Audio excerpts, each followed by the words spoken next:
Hey, this is a quick review on the Aroma Select Stainless Rice Cooker. Now, we bought this because we wanted to get away from the non-sticks and the coatings. That's why we have the R-Place pans, and we wanted to extend that to the rice cooker as well. So we got a rice cooker that comes with a stainless steel pan, and as you can see, this is what a batch of rice, this is coconut ginger rice, this is what it came out. You can see it's the perfect texture. Rice breaks up perfectly, and oh yeah, and you see it does leave some sticking at the bottom. That may be my ignorance. I don't think I put enough oil in the bottom. Maybe I should start coating the bottom of the pan with oil.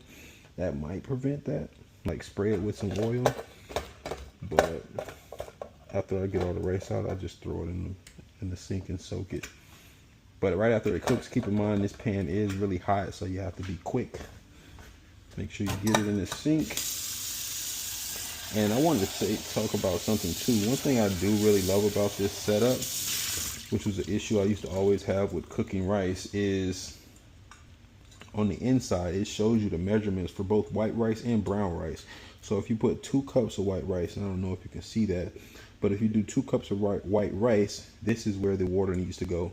You don't go above it or below it. I've always been confused by the water and how much I needed to add to my rice, and my rice before this never came out right, and this just made it perfect for me.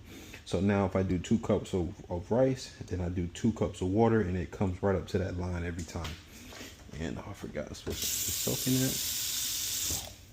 And this rice cooker, super simple to use. It literally only has a switch. You plug it up, you push that down, and because I don't have anything in there now, it won't stay.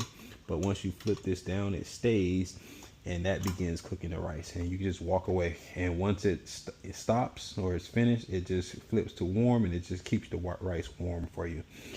So yeah, highly recommend it for the kitchen if you need a rice cooker or you need to cook rice and be more hands-off with it. This has been a game changer for me, and as you can see, it makes really good rice. One other thing I do love about this rice cooker is it is really compact. It only cooks, I think, up to 4 cups of rice. 3 cups of rice. So it can cook up to 3 cups of rice, and it's really compact. So you can see this is a spot where we keep it, and it literally just takes up a little corner in our cabinet or our drawer. All right. Thank you for watching. You have a blessed day.